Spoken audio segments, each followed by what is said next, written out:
students. So this will be video 5. So in this we will see the various defense ways, how to protect a healthcare professional, that is nurse, from legal issues. So under that, defenses, how do you avoid lawsuits? Prevention is best defense to a lawsuit. If a lawsuit cannot be prevented, a well-written medical record provides a second best defense. The nurse who wants to stay out of court should always remember the following 3 Ds of nursing malpractice defense, that is dedication, demeanor and documentation. So when we say dedication, we know that the nurse should be competent in what she is doing, and then and that plays a primary importance in avoiding lawsuit. A licensed nurse or a registered nurse must know and do what is expected of her and give the best always, in providing appropriate standard of care to the patient. And then the licensed practical nurse must maintain the highest level of competence at all times. She should possess good skills, including maintaining skills through continuing education. So she should keep on updating her skills. A dedicated nurse always gives the best quality care. So dedication. Second one is demeanor.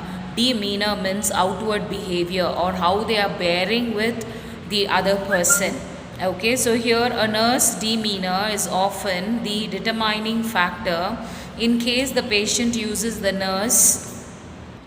A warm and caring demeanor may prevent a lawsuit. So how a person is actually behaving, if a nurse is very rude, very harsh, and not listening to the patient or not giving any importance, harshness, rudeness, all this indicates that the behavior is not good.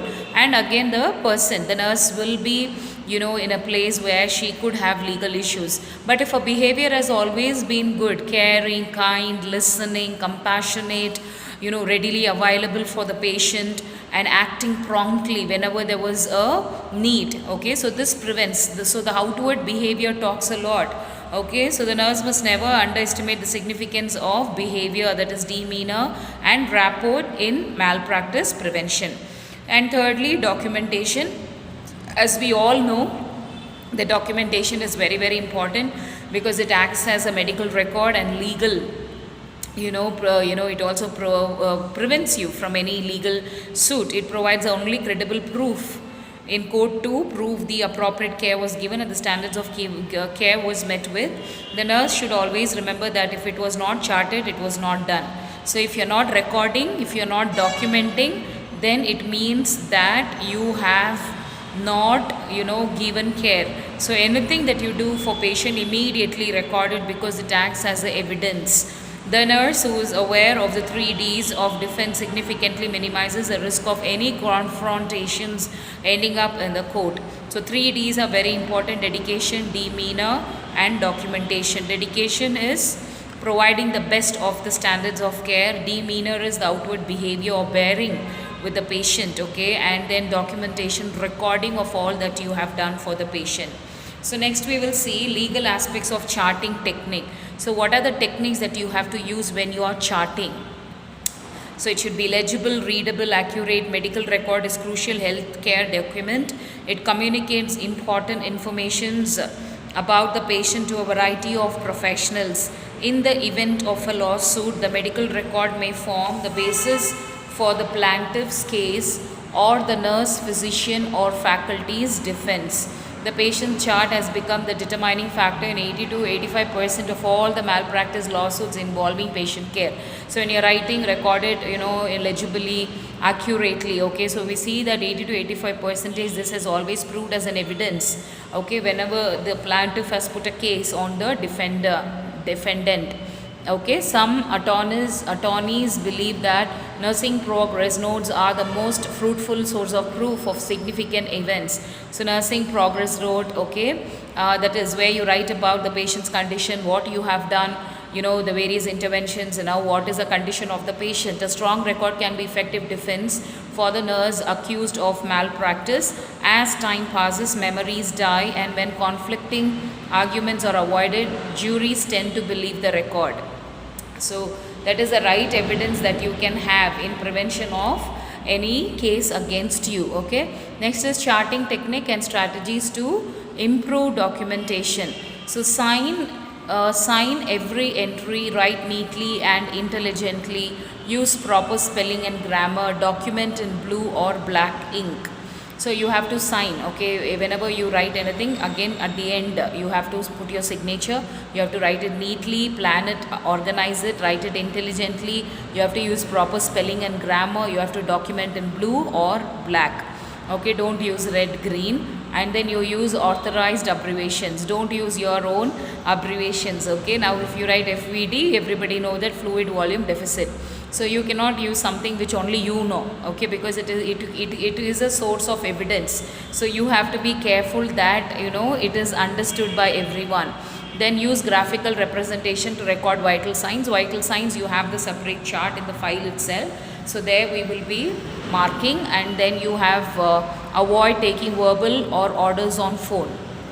Now understand this. In your duty, the patient developed high blood pressure. Now you are informing to the doctor, okay. So once when you inform him, he will say, brother or sister, start this medication, okay. For example, in DG nitroglycerin is saying, start on continuous infusion. So what can you do? Can you carry out a phone order from a doctor, or you can't carry out? You can carry out a doctor's phone order. Ask him. If you don't understand, you can ask, sir, can you spell? And write it down in the medication chart, okay. And there you write phone order given by Dr. Ramu, and then you close it there, and whenever he is starting, put that date and put a tick mark and put a sign after you have started the medication for the patient. Apart from that, you have to do that entry in the nurse's report or nurse's progress, okay, report. There you should write, so patient's BP shooted up to this, so it was informed to doctor so and so, and phone order was given to start this medication, okay. So write in detail in the nurse's record. Then avoid block charging, okay. Then chart promptly, do it immediately, don't wait, sometimes you can forget, okay. Then avoid block charging, write neatly, okay. And then you have chart after delivery care. Then correctly identify late entries, rectify mistaken entries properly, do not tamper with records, make sure it is not overwritten, okay. And write neatly, eligibly, intelligently, plan, organize, do it immediately, don't delay it in writing, okay. So guide, next we will see what are the various guides for legal responsibility. There are 5 areas of authority that gives us guidance on legal responsibility of the nursing practice. So first one is Central Government Act abiding by law. Second is State Government Act abiding by law. International Code for Nurses subscribed by TNAI, Trained Nurses Association of India. They have their own codes.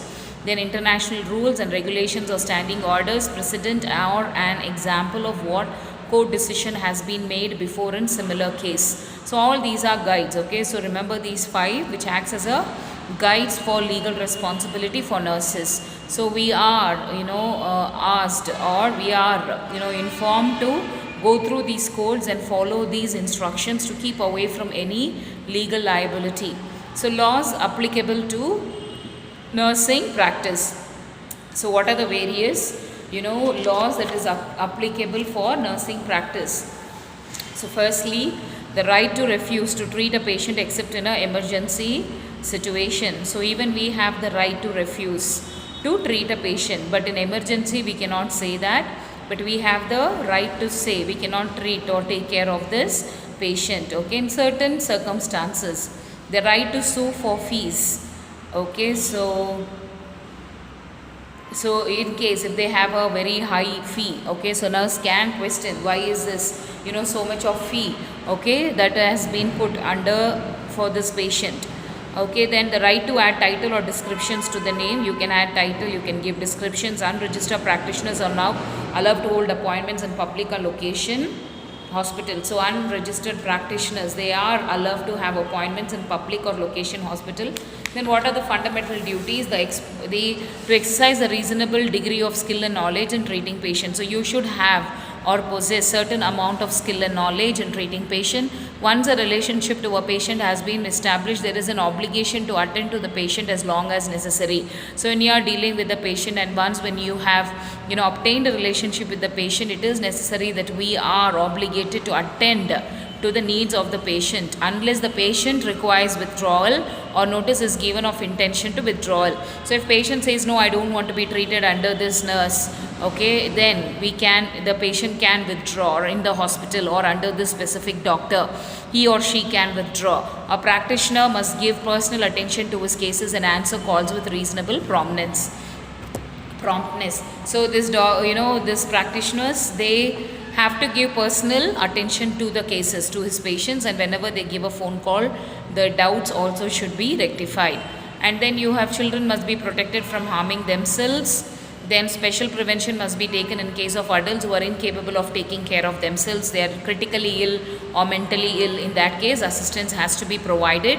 The IPC, Indian Penal Code, states that poisonous drugs should be kept in separate containers, properly labeled and marked. So that is what is so drugs like narcotics, barbiturates, all these things are kept in separate container, or it is kept in a locker and it is locked. So according to Indian Penal Code, special care has to be taken. These drugs, okay, which can be harmful to the patient, should be kept in a separate container. Next you have, there is a duty of secrecy of the patient. Records of the patient must be treated as confidential. So we have to make sure that all the details that is pertaining to the patient, okay, it has to be kept confidential, and sometimes it can be called out for as an evidence also in the court. Dangerous disease must be reported, and the nurses are considered solely responsible for their own professional act irrespective of the employing authority. So nurses is held responsible for whatever they do. Next you have list of do's and don'ts as guidance for safe practice. What are the various do's and don'ts, okay, that we have to keep in mind. So documentation of all unusual incidences and keeping anecdotal record. Okay, so all the records of what is happening, okay, how a person is performing, okay, and giving care. So that record has to be kept. Documentation should be proper. Report of any unusual incidences, anything that happens, to the patient, okay, then we have to record it and report it. Know your job description. Know your duty. What is your responsibility? What is that you are called to do? Don't carry out doctor's, job. Follow policies and procedures as established by your employing agency. Keep your registration updated. Perform procedures that you have been taught and that are within the standard scope of your practice. Then you have to protect patient from injuring themselves.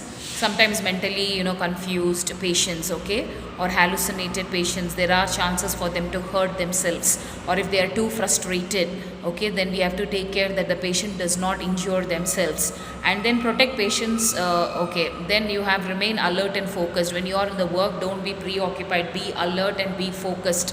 Then establish and maintain rapport with patients and families. Seek and clarify others when the patient's medical condition changes. So any doubts, it can be clarified. Practice safety with physicians, verbal order.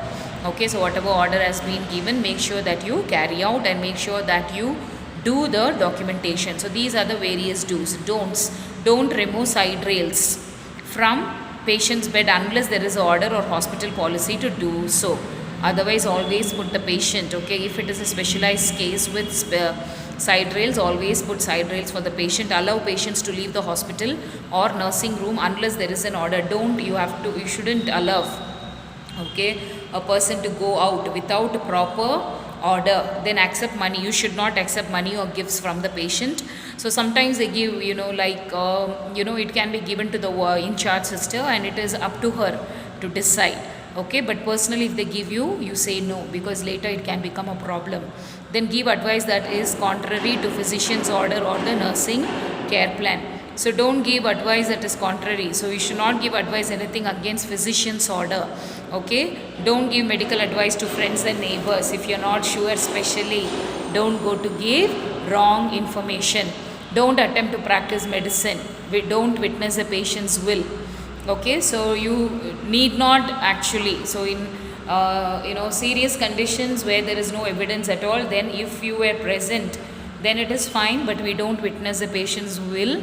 it is not our thing, then don't take medications that belong to patients or anything that belongs to patients. Don't take. Don't work as a licensed practical occasional nurse in state in which you are not licensed. So in every state, if you work, for example, here itself, if you have done it in Tamil Nadu, you have to register there, and it so happen that you had to come to Bangalore. Then after coming to Bangalore, you have to do registration in Karnataka Nursing Council, and only then you can work. If you work in Delhi, then again after doing here, you have to go there and do it in Delhi or Maharashtra or UP, West Bengal, Kerala, anywhere you work, you should have license. Without that registration, without that you cannot work. Okay, so these are all the don'ts. Common legal hazards in nursing. Many hazards can be found in the environment of the institution, such as slippery floors, faulty equipment and electric wiring, absence of bedside rails when required, absence of railing on stairways. What is side rails? On the stairs you have that side rails, right? It is easy to hold and walk and get down. Okay, if it is not there, the presence of inflammable substances, inadequate protection from stray animals, inadequate lighting, all these are common legal hazards. So we have to be very, very careful. We make sure that the patient is protected, side rails is put, and there is side rails in the stairs. If the patient is not able to walk, make sure that you take him in stretcher or wheelchair. Inadequate lighting should not be there. Proper ventilation, proper lightning, floor should not be slippery, and the equipment should be working well. There shouldn't be any equipment should not give any electrical shock, or it should not be improper that it causes some damage or false reading. Okay, so all this has to be kept in mind. Okay, and don't keep any flammable items near. So patient is on oxygen, don't keep spraying, or don't allow somebody carrying a candle telling we will pray for the patient. All these can become inflammable. Okay, it can become flammable, so we have to be very, very careful. Okay, so with this I end this video, and next we will continue with legal responsibilities of a nurse, Consumer Protection Act. With this, legal aspects is over.